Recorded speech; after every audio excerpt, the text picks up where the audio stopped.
Olá, pessoal. Esse é mais um episódio do Estúdio Sinduscom Paraná, o podcast do Sinduscom, que, como você já sabe, trata dos temas aí que envolvem a construção civil, o mercado imobiliário, as empresas do Paraná.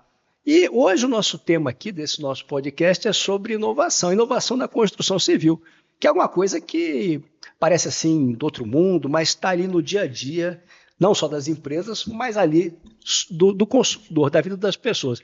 E para falar desse tema, para discutir um pouquinho, trazer aqui informação, a gente está com o secretário aqui de inovação, Dario Paixão, secretário municipal de inovação, muito bacana, também presidente aqui do Vale do Pinhão. Aliás, estamos no Vale do Pinhão gravando esse podcast aqui, e ele vai explicar o que é o Vale do Pinhão para todo mundo, para a gente entender o que é isso, né? Um ambiente muito bacana. E estou aqui também com o Fábio Giamundo, né? Que é o nosso vice-presidente do Sinduscom na área de inovação. E aqui ao meu lado, né? Está o Marcelo Braga, vice-presidente do Sinduscom, né? Que já viu de tudo na construção e agora está vendo revoluções e revoluções na construção. Então, essa é uma conversa para a gente falar de inovação. Eu queria iniciar essa conversa aqui dizendo que um estudo da McKinsey Brasil mostrou que de 2017 a 2022 o uso de tecnologia na construção civil, quer dizer, num período curto, cresceu alguma coisa como 50%. Não obstante, né, Fábio, Dario, a produtividade da construção civil ainda é muito baixa. A produtividade do Brasil é baixa, é 1 para 4 quando compara com o trabalhador americano, né? E não é porque o trabalhador americano trabalha mais e a gente trabalha menos, né? Isso tem a ver com o contexto todo de inovação. A gente tem visto novos sistemas construtivos, BIM hoje, né? Depois vamos explicar o que é BIM, nem não já é algo dominado, né? A gente tem visto a inteligência artificial chegando com força, internet das coisas, novos materiais, métodos construtivos. E o papel do Sinduscom junto com as entidades, inclusive o Vale do Pinhão, fomentar uma cultura de inovação para melhorar a produtividade, entregar obras melhores, mais rápidas, com mais qualidade e mais acessíveis para o consumidor, né? O próprio programa Minha Casa Minha Vida deu um impulso grande a isso, porque começou a permitir a industrialização da construção. Eu tenho muita coisa para falar, mas eu quero já chamar, viu, Marcelo, aqui o Dario Paixão para ele se apresentar, porque o que é um secretário de inovação numa cidade? Eu não sei. E o que é o Vale do Pinhão? Também não sei. E como eu não sei, muita gente que está assistindo também não sabe. Por favor, Dario. Bom, muito obrigado, Marcos. Obrigado, Marcelo Braga, pelo convite. Sinduscom, a gente tem bastante orgulho de ser um dos sindicatos mais antigos do Brasil e que busca exatamente isso, né? A eficiência, a melhoria de todos os processos da construção civil e tem feito um trabalho espetacular, principalmente aqui no Paraná. E também receber aqui o Fábio, que é o VP de Inovação do Sinduscom. Então, para nós é uma alegria recebê-los aqui no Vale do Pinhão. E aí, Marcos, o que eu posso te dizer? O Vale do Pinhão é o nosso ecossistema de inovação de Curitiba. Foi concebido com esse nome em 2017 pelo nosso prefeito Rafael Greca, porque ele imaginou que nós poderíamos trazer algumas práticas, algumas boas ideias do Vale do Silício aqui para essa região do Rebouças, onde nós estamos. Nós estamos na rua Engenheiro Rebouças, 1732, exatamente no antigo moinho de farinha de trigo da década de 30. Então é um prédio, é um patrimônio histórico da cidade e que foi convertido então agora no mais novo espaço de inovação da cidade. O Vale do Pinhão, no início, era imaginado um espaço que era mais ou menos aqui o Rebouças, Parolim, aqui a região do Prado Velho, um pouco do Água Verde, em que seriam concedidos alguns benefícios fiscais, potencial construtivo, o incentivo, o fomento a empresas de inovação, de tecnologia. Hoje o Vale do Pinhão é toda Curitiba. Então, nós falamos que todas as 7.500 empresas de tecnologia da nossa cidade, as 670 startups, 3 unicórnios aqui de Curitiba, todas as 500 indústrias lá do SIC que incentivam a inovação, que tem laboratórios, que tem equipes de inovação, todas fazem parte do nosso ecossistema Vale do Pinhão. Então, Vale do Pinhão pode parecer até um conceito abstrato, subjetivo, por ser um ecossistema, mas efetivamente não é. Porque nos 8 anos que se passaram da gestão do prefeito Rafael Greca, do vice-prefeito Eduardo Pimentel, nós fizemos um trabalho muito forte de governança do Vale do Pinhão. Então, hoje, nós temos redes de atores, todas as empresas que eu citei são voluntárias e organizações como a própria academia, né, e também órgãos públicos são voluntários para ajudar na gestão desse ecossistema. Então, nós temos, atrelado ao Vale do Pinhão, 4 redes de atores, em que 150 organizações nos apoiam, dando ideias de como melhorar o ecossistema. Então, tem a rede, se me permite falar, então nós temos a rede de ambientes de inovação, então todos os hubs, todas as aceleradoras, os coworkings, os parques tecnológicos, muitas universidades, inclusive, sentam para discutir como melhorar esses ambientes que nós temos por toda a cidade. São 100 e poucos ambientes. Daí nós temos a rede de capital, que é a rede dos investidores. Desde o investidor, pessoa física, clubes de investidores, bancos de fomento, de crédito, e BRDE, Paraná, Fomento Paraná, Fundação Araucária, todos esses sentam e pensam como a gente pode melhorar esse ambiente de fomento à inovação, de investimento. De investimento. Investimento. Os venture capitals, todos esses investidores de risco participam. Daí nós temos a rede de talentos. Basicamente são as instituições de ensino, principalmente as universidades que têm pesquisa científica, e eles se preocupam em qual é a formação que nós precisamos hoje. E para o futuro, quais os gaps que nós teremos, a falta de talentos, e que é um risco, principalmente para a mortalidade, não podemos deixar aumentar essa mortalidade das startups, das pequenas empresas no país. E a última, que é o ambiente de apoiadores do Vale do Pinhão, que aí são todos os que querem participar, as startups, as empresas. Então, assim, algo o trabalhoso. O Sinduscon é um apoiador, né? Vamos, né, Marcelo? O Sinduscon é um apoiador, por isso que está aqui, né? Porque a gente realmente apoia muito esse trabalho. E um comentário, viu, Dario? Só chamando a atenção. Trabalho que já teve frutos, né? Pelo reconhecimento que a Curitiba vem tendo, né? Exato. Bom, quem lidera toda essa governança do Vale do Pinhão é a Agência Curitiba de Desenvolvimento e Inovação, onde nós estamos aqui, é a sede da agência. A agência foi criada em 2007 para fazer as vezes de uma Secretaria de Indústria, Comércio, na época até era Turismo também. Turismo também, né? Exato. Então, na primeira gestão do Greca, lá na década de 90, era Indústria, Comércio e Turismo. O secretário era Antoninho Caron. E agora, a partir de 2007, foi criada, então, foi transformada em agência, uma SA, direito privado, com maior flexibilidade, a gente não precisa contratar por concurso público, a gente não precisa abrir uma licitação, a gente abre um edital. Então, é uma, vamos dizer assim, uma estatal, porque a prefeitura tem 98% das nossas ações, e mais ágil, né? É muito mais ágil. Mas esse ano, e aí é importante falar, Marcos, que no dia 20 de março, o prefeito lançou uma nova secretaria, que é a Secretaria de Desenvolvimento Econômico, Inovação e Inteligência Artificial. Primeira secretaria de IA do Brasil. Está aqui no cartãozinho. Funciona aqui na agência. Na verdade, estamos acumulando essas duas funções. E a ideia é que a secretaria ela tem orçamento da prefeitura, porque hoje a agência o que ela vive de vender serviços, seja para o mercado, como nós temos aqui o Hub, nós temos muitas empresas aqui que alugam os espaços, que contratam alguns serviços da agência Curitiba, e os serviços que nós vendemos para a prefeitura, que geralmente tem a ver com atração de investimentos, que tem a ver com a gestão dos benefícios fiscais.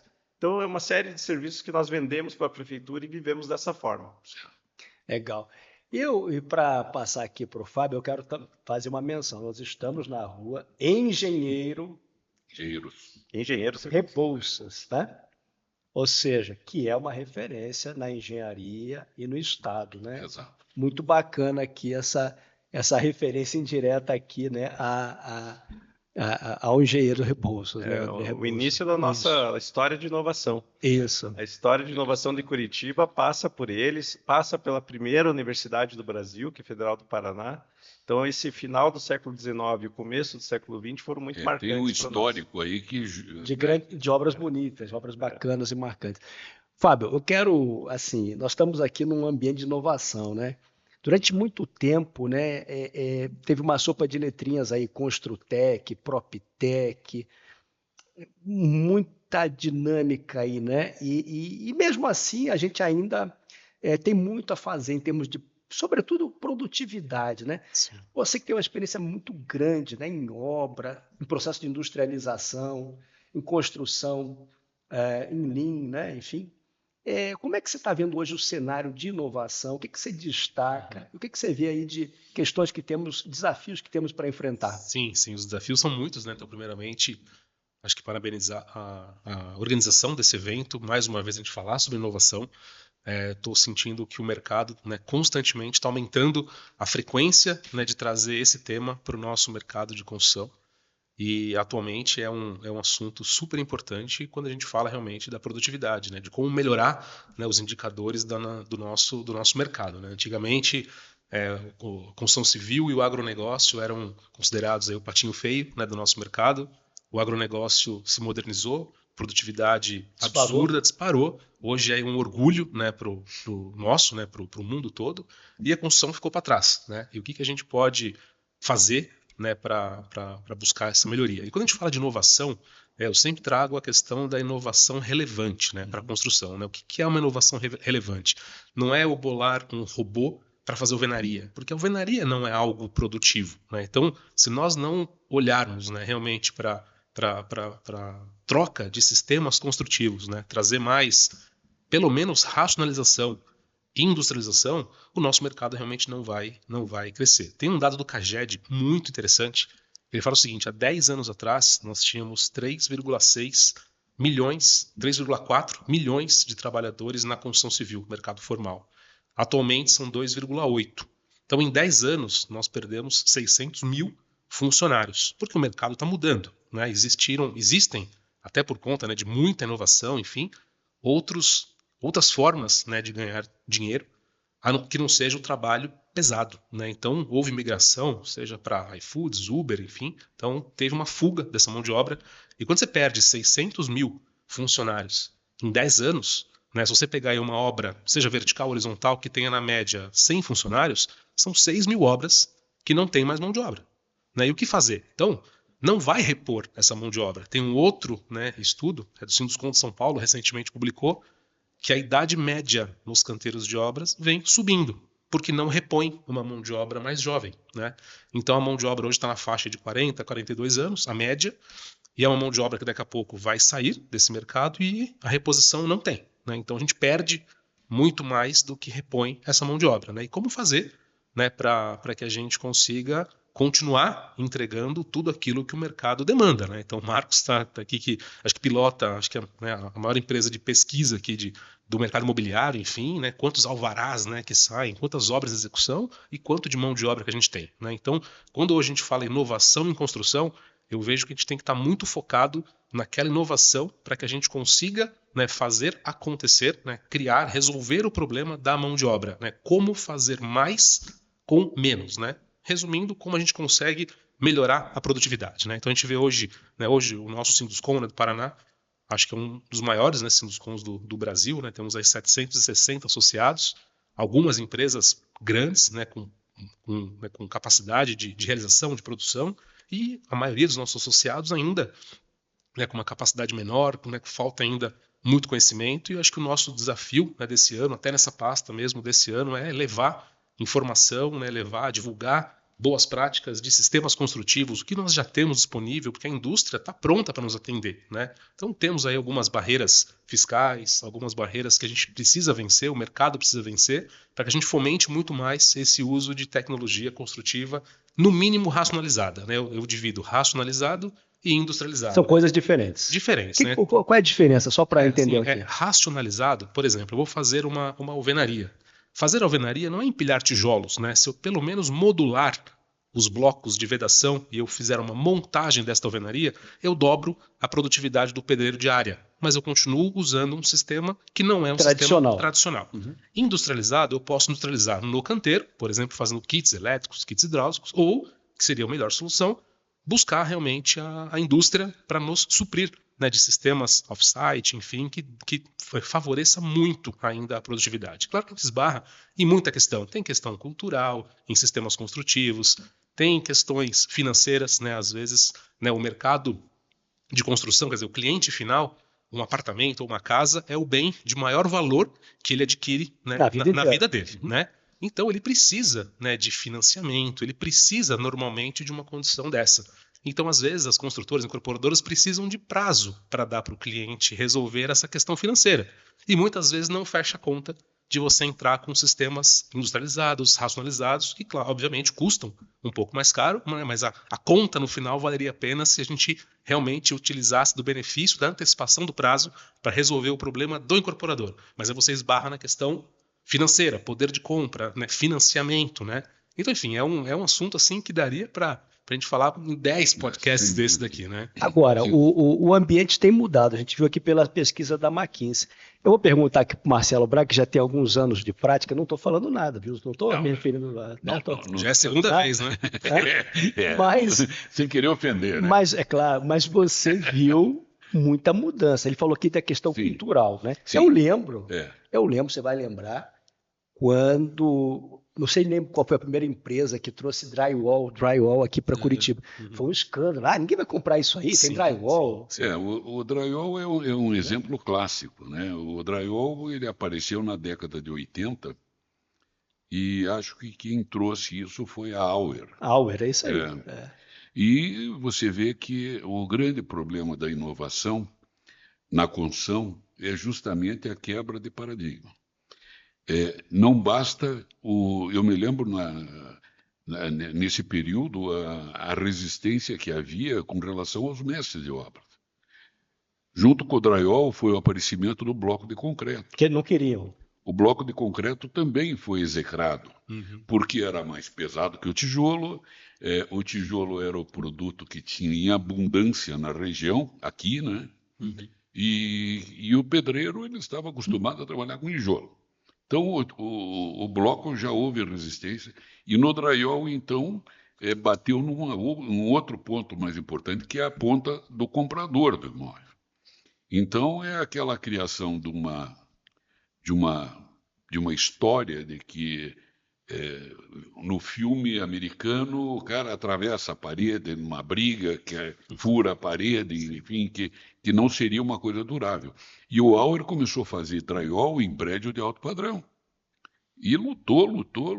Você veja que até hoje, ainda, se você falar com consumidores, você vai ter alguma resistência com relação ao drywall por conta dessa forma lá de trás. Então, o grande problema é justamente quebrar o paradigma. Sim. E o segundo ponto, que eu acho que é muito importante, é a questão de fornecimento de material para possibilitar os processos, os novos processos, né? Sim. Então, e uma coisa que você comentou, Fábio, que realmente é um empecilho grande, é a questão fiscal, não é? Então, se você industrializa no canteiro é uma coisa, se você industrializa vira produto na outra quadra, a 100 metros, o preço é outro. Você deixa de pagar o ISS então, para pagar o ICMS. Essas coisas são básicas, quer dizer, como você falou, nós não estamos falando de uma sofisticação, nós estamos falando de um aprimoramento dos processos que estão em execução. Sim. Então, eu acho que esse tem que ser o foco, facilitar a coisa. Só complementando, Marcelo, só que eu acho que no momento, se nós estamos vivendo uma fase agora de uma transição super importante para que a gente derrube algumas barreiras culturais. Antigamente, lá há 10 anos atrás, por exemplo, você fazer drywall era uma opção do incorporador por algum motivo. Essa opção, ela vai passar agora a ser uma necessidade e não mais uma opção, né? Porque assim, enquanto assim, para eu fazer uma vedação de um empreendimento, sei lá, de 20 mil metros quadrados, vamos supor que eu preciso de 10 pedreiros e mais pelo menos 4 ajudantes. Então são 14 pessoas. Para eu fazer esse mesmo empreendimento em drywall, eu vou precisar talvez de 4 montadores. Então são 10 pessoas a menos. Até a construção mais seca, mais limpa. Mais rápida, mais limpa. Com uma facilidade. Você vai ter prestadores de serviço nessa área. Que você muda até a cultura, você muda a cultura do empreendimento. Né? Então você tira pedreiros, você coloca montadores, a cultura, né, das pessoas são diferentes, você monta um empreendimento, um sistema produtivo dá mais medição, dá mais dinheiro para quem está executando. Então, assim, hoje eu vejo assim, em mercados, como por exemplo Santa Catarina, que eu já estou atuando lá, onde não entrava drywall de forma nenhuma. As grandes empresas já estão migrando não só para o drywall como vedação interna, mas já fazendo fachadas todas em steel frame. Empresas assim de altíssimo padrão. Então, assim, não é... Claro que aí você aproveita, né, a necessidade e você tira disso o benefício. E você vende qual a diferenciação. Né? O drywall, por si só, ele bem feito, né, atendendo a todas as normas, ele tem um desempenho térmico melhor, acústico melhor. Então, você também aproveita, né? Então, você usa menos mão de obra e vende mais eficiência. Você passa a colocar o indivíduo, né, no centro e você vende conforto, você vende desempenho. Né? Então, eu acho que nós estamos num momento de transição pela necessidade. Vai acontecer essa coisa da mão de obra. Eu queria até perguntar para o Dario, porque o jovem traz muito essa inquietação, né? Você falou aqui um ambiente de startups, de um ecossistema de inovação.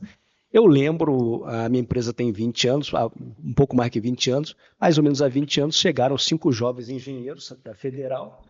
A gente está com uma ideia aqui e tal, não sei o quê, uns garotos, né? Chegaram no meu escritório que eles queriam fazer casa de wood frame, né? Wood frame não é casa de madeira, mas enfim, para o pessoal entender essa é a base, né? Você tem uma estrutura a partir de painéis feitos com madeira tratada, enfim, não sei exatamente qual que é o termo. Chegaram os garotos assim e tal, a gente está com uma ideia e tal, e mostraram o plano de negócio, eles tinham feito um edital para conseguir um recurso para contratar uma consultoria, eu era uma consultoria.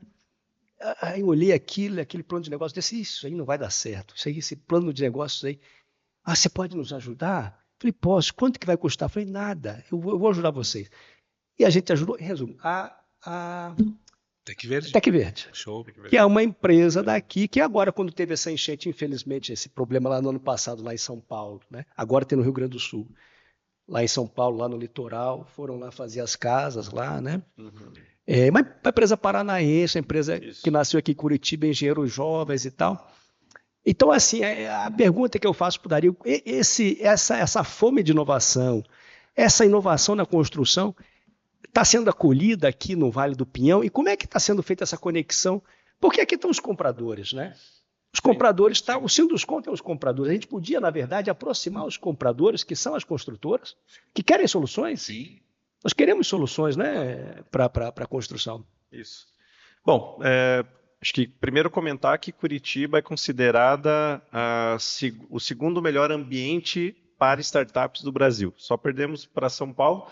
E não só nos rankings brasileiros, mas também no principal ranking da Bright Cities de Jerusalém, de Israel, que nos coloca num segundo lugar, embora eles tenham ali um indicador de quantas startups a cidade tem, e aí, claro que é difícil ganhar de São Paulo, porque lá as fintechs são tantas que aí ultrapassam o número. Embora a gente tem que analisar o seguinte, são 20 mil startups no Brasil, e mais ou menos é essa a média, né? 2.000 no Paraná. Então, 10% já é um número importante. Mas quando a gente olha Curitiba e região metropolitana, nós estamos falando de 800 startups. Então, nós temos um número bem acima da média. Aliás, somos a única cidade que tem unicórnios fora de São Paulo. 3 unicórnios. 3 unicórnios. Né? Sendo que uma tem um pouco a ver aí com a construção, porque é a madeira, embora seja mais design, seja mais arquitetura, né? Bom, o que nós fazemos para que esse ambiente seja fomentado e melhore a cada dia é ter alguns programas desde o início, quando o jovem tem lá a sua ideia, E nós temos aqui, por exemplo... O jovem pode procurar, o empresário pode procurar, isso, pode fazer isso diretamente? E procura. Nós temos aqui, nesse ambiente onde nós estamos, o primeiro coworking público do Brasil, que é o Worktiba. Fica aqui no prédio anexo. Nós temos ali 30 startups atualmente trabalhando sem pagar nada, sem pagar mesa, internet, computador, tudo... Incentivo total, não gastam nada. A startup que passa por um segundo momento, e nós temos alguns exemplos, por exemplo, aqui nós temos o Adam Robô, que eles construíram um robô que faz testes oftalmológicos de uma forma mais rápida, inclusive são usados pelo Hospital de Olhos, veja, que legal, interessante. O próprio Hospital de Olhos contrata uma startup para ajudá-los nesse sentido. Mas, enfim, é da área da saúde, é uma health tech. E a startup que consegue pagar, já tem uma maturidade, já tem seus clientes, né, os seus consumidores, vem para esse ambiente que nós estamos aqui agora, que são salas mais bonitas, é um ambiente de mais conexão, de uma inovação num patamar um pouco mais elevado, a gente chama de inovação aberta, com mentorias, inclusive gratuitas, com cursos, capacitações, e muitos eventos, né, de conexão, e barato. Uma mesa aqui está num nível de mercado até um pouco mais... a gente não pode competir com os coworkings e hubs da cidade, porque nós somos público, mas é um valor que somente mantém o que é o patrimônio público aqui.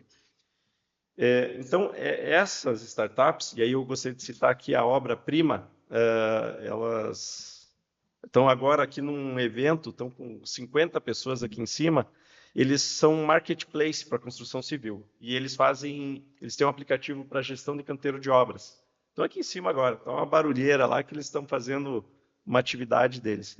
Eles pagam por esse espaço, mas eles estão num nível um pouco mais alto. Passou daí, tem outras situações. Vamos pegar aqui uma empresa grande, a Intertechnic. A Intertechnic claro. É engenharia de obras pesadas, né? Estão aqui do lado, na quadra para trás, aqui, 2 quadras aqui. Eles estão dentro do Tecnopark. O Tecnopark nada mais não é um parque tecnológico, já foi um parque tecnológico geograficamente delimitado, hoje não é mais. Qualquer empresa de Curitiba paga ISS aqui, CNPJ aqui, apresenta um projeto de inovação. Esse projeto de inovação passa por um conselho, o COFOM, um conselho de fomento, os conselheiros que estão habituados com esses projetos que visam o quê? Gerar emprego e renda. Uhum. Demonstrou com esse projeto que vai gerar emprego, vai gerar renda, vai gerar um novo produto, um serviço, um novo modelo de negócio, de inovação, a empresa, ao invés de pagar 5% de ISS, paga 2%. Com esses 3%, ele deve investir na própria empresa, naquele projeto de inovação. Então, isso tem gerado muitos empregos e o crescimento de muitas empresas. Sim. Para alguns setores, não precisa, talvez, de todo esse caminho, né, do projeto de inovação. Então, a gente pega aqui, mais recentemente, a área de franquias, que, inclusive, tem algumas de steel frame, a Steel é uma delas por aqui. A área de eventos, porque passou pela pandemia, então sofreu muito com a pandemia, a área de turismo, já diretamente, por meio do decreto, pagam 2%. Aí são algumas áreas específicas, porque na área de franquias, como vocês sabem, a gente tem aqui um hub de excelência em marcas de franquias, né? Franqueadores de franquias, franchising, né?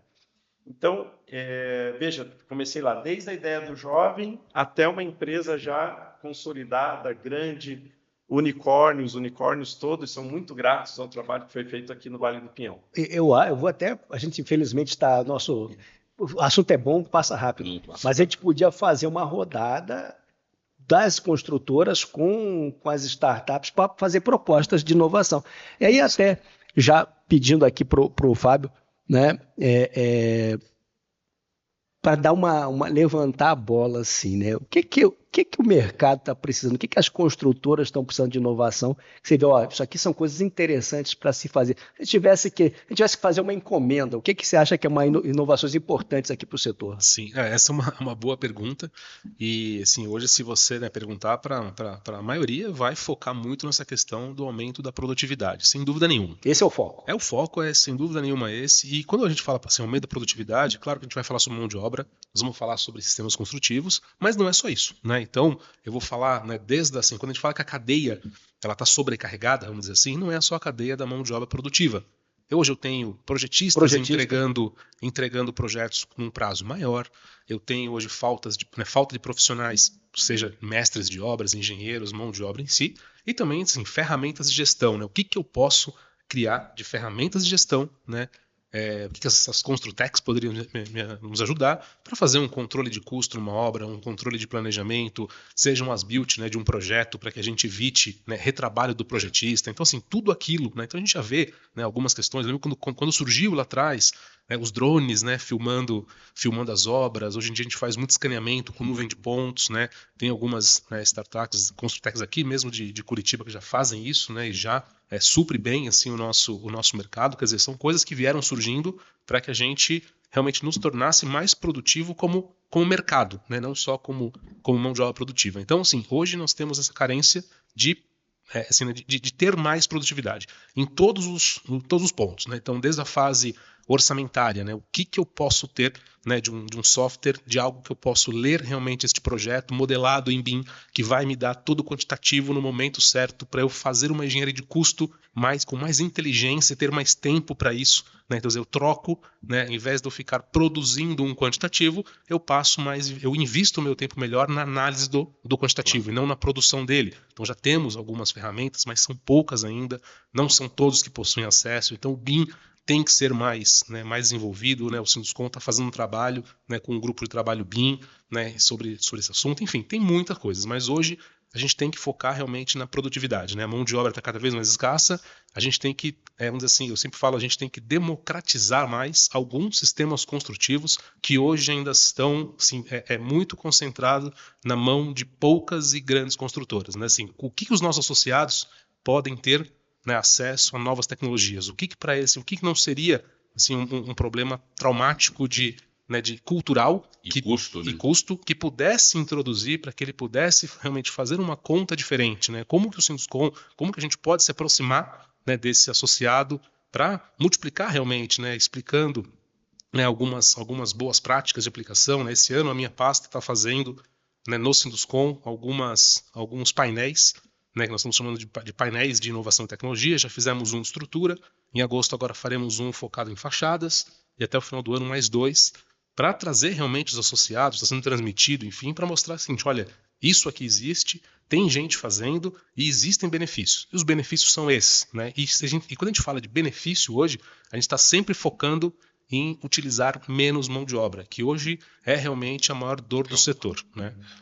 Deixa eu perguntar para o Dario uma coisa.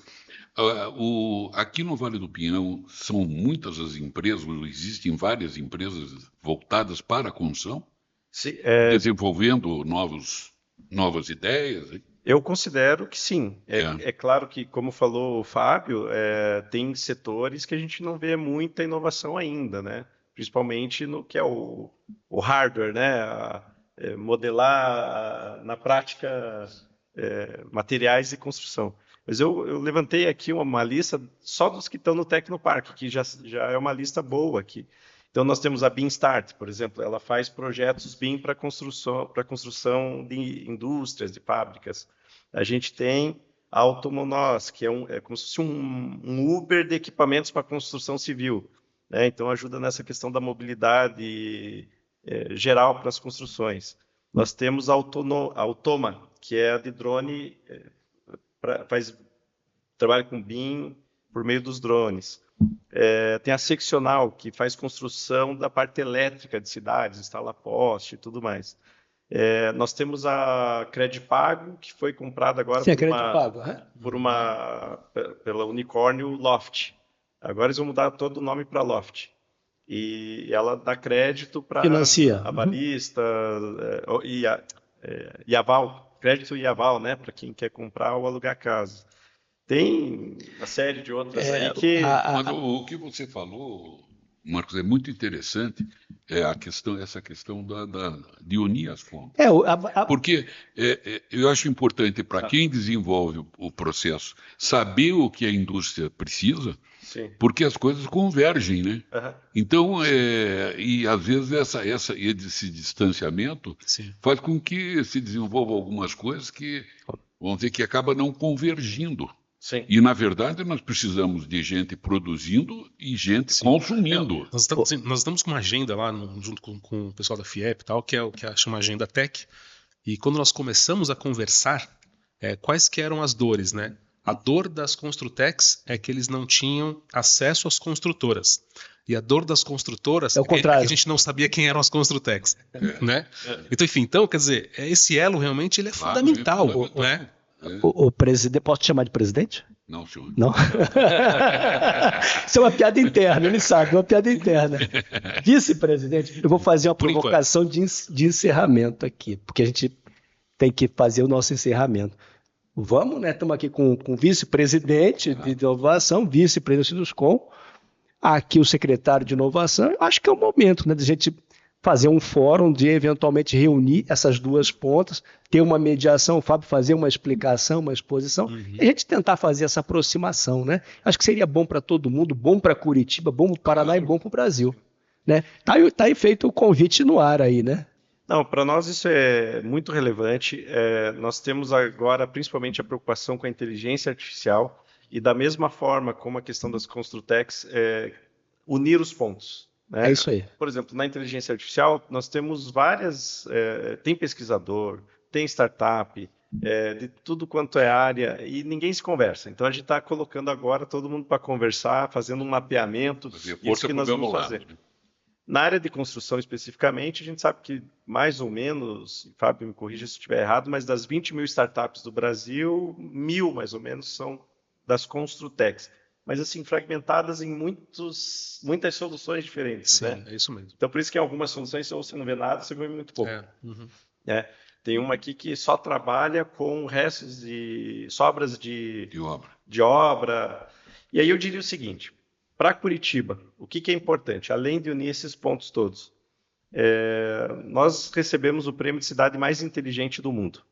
E aí, quando as cidades perguntam, cidades que eram nossos concorrentes, como Paris, como Madrid, Johannesburg, como é que vocês ganharam? Né? O que vocês estão fazendo de diferente lá e que nós não fazemos?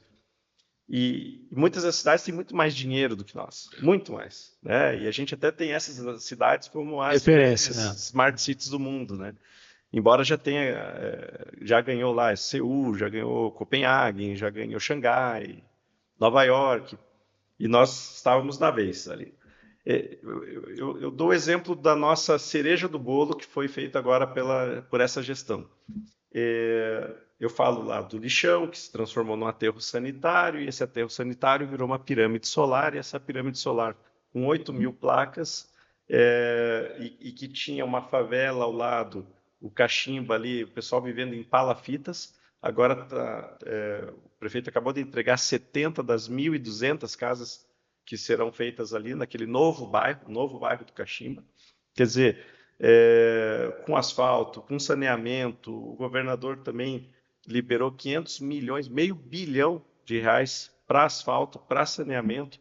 Então, eu digo para eles assim, olha, vocês poderiam fazer muitas dessas pirâmides solares. Quantas fizeram? Nenhuma. Né? Então, assim, Curitiba tem muito de criatividade, que vira inovação.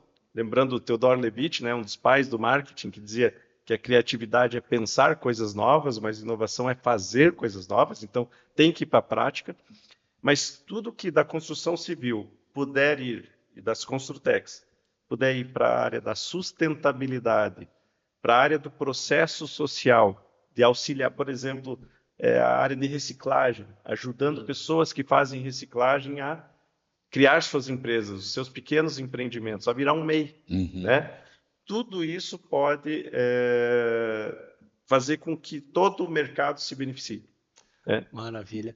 Bom, quero agradecer aqui Dario Paixão, secretário de Inovação de Curitiba, Fábio Jamundo, vice-presidente de Inovação do Sinduscom, e o vice-presidente do Sinduscom, aqui, senhor Marcelo Braga, nesse episódio aqui sobre inovação na construção civil. Espero que vocês tenham gostado, porque não é nada abstrato, isso está no dia a dia, vai para você. A gente acha que inovação está só no celular, mas tem toda a infraestrutura que leva, e agora com a novidade, né, da inteligência artificial, que nem falamos muito, isso é um outro episódio. Sim. Temos aqui no Sinduscom a primeira campanha de um lançamento imobiliário que um incorporador fez, por acaso é diretor também da entidade, do Brasil inteiro, inteligência artificial. Olha. Fez uma campanha de lançamento muito rápida, com inteligência artificial, vendeu tudo, foi um sucesso. Podemos trazer no próximo episódio. Gente, tá aí, espero que tenham gostado. Continue nos assistindo. Eu queria só, Marcos, aproveitar o instante para agradecer ao Dario Ah, a recepção, o acolhimento. Eu que agradeço o convite da É um Sinduscom. prazer ter a gente aqui, a gente está aí com vocês e nos colocarmos à disposição do Vale do Pinhão como instituição e como entidade para o que for possível aí a gente contribuir. A gente Então, tem mais se uma vez, aproximado muito muito. obrigado aí. Eu que agradeço, vice-presidente, a gente tem se aproximado bastante. Agora com os 80 anos do Sinduscom, eu acho que a gente tem que estar mais próximo ainda. O nosso amigo Márcio Furet tem nos ajudado bastante nessa proximidade, que vai trazer muitos frutos aí para a área de construção civil e para a inovação como um todo. Estamos juntos nesse barco aí. Pessoal, esse foi mais um episódio aí do Estúdio Sinduscom Paraná, o podcast da construção civil do Paraná. Até o próximo encontro, um abraço.